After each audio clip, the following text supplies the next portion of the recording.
আসসালামু আলাইকুম রহমতুল্লাহি ওয়া আউযু বিল্লাহি মিনাশ শাইতানির রাজিম। বিসমিল্লাহির রহমানির রহিম। সূরা নিসার 161 নম্বর আয়াত থেকে 170 নম্বর আয়াতের বাংলা অনুবাদ। আর এই জন্য যে তারা সুদ গ্রহণ করত, অথচ তাদেরকে তা থেকে নিষেধ করা হয়েছে, এবং এই কারণে যে তারা লোকদের সম্পদ অন্যায়ভাবে ভক্ষণ করত। আর আমি কাফেরদের জন্য যন্ত্রণাদায়ক শাস্তির ব্যবস্থা করে রেখেছি। কিন্তু তাদের মধ্যে থেকে যারা জ্ঞান বুদ্ধিতে পরিপক্ক এবং যারা ইমানদার, তারা বিশ্বাস স্থাপন করে ওই কিতাবের প্রতি যা আপনার নিকট অবতীর্ণ করা হয়েছে, আর সেই কিতাবের প্রতিও যা আপনার পূর্বে অবতীর্ণ করা হয়েছে, এবং যারা সালাত প্রতিষ্ঠাকারী ও জাকাত প্রদানকারী, আর যারা আল্লাহ তাআলা ও পরকালের প্রতি বিশ্বাস স্থাপনকারী, এই লোকদেরকে আমি অনতিবিলম্বে মহাপুরস্কার দান করব।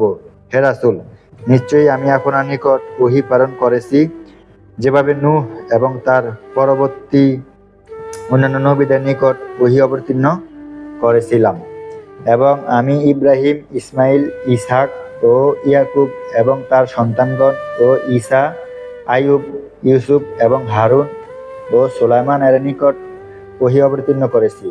আর আমি দাউদকে যাবত কিতাব প্রদান করেছি।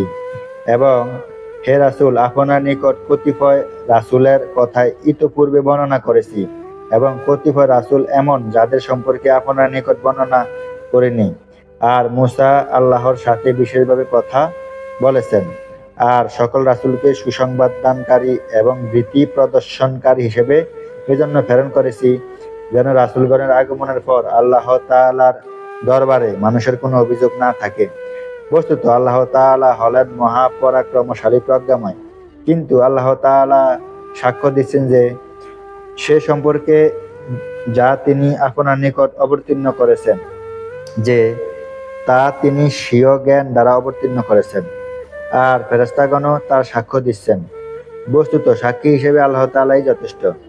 নিশ্চয়ই যারা কুফরি করেছে এবং আল্লাহ তাআলার পথ থেকে মানুষকে বিরত রেখেছে, তারা পথভ্রষ্টতায় বহু দূরে সরে পড়েছে। নিশ্চয়ই যারা কুফরি করেছে এবং জুলুম করেছে, আল্লাহ তাআলা তাদেরকে কখনো ক্ষমা করবেন না, এবং তাদেরকে কোনো সঠিক পথ প্রদর্শন করবেন না। জাহান্নামের পথ ব্যতীত সেখানে তারা চিরদিন অবস্থান করবে। আর এটা আল্লাহ তাআলার জন্য খুবই সহজ কাজ। হে মানবজাতি, তোমাদের নিকট তোমাদের প্রতিপালকের পক্ষ থেকে সত্য সহ রাসূল আগমন করেছেন। অতএব তোমরা তার প্রতি বিশ্বাস স্থাপন করো, তা তোমাদের জন্য কল্যাণকর হবে। আর যদি তোমরা নাফরমানি করো, তাহলে জেনে রাখো আসমান জমিনে যা কিছু রয়েছে তার সবটুকুই আল্লাহ তাআলার জন্য নিবেদিত। মূলত আল্লাহ তাআলা হলেন মহাজ্ঞানী, প্রজ্ঞাময়। আসসালামু আলাইকুম রহমতুল্লাহি।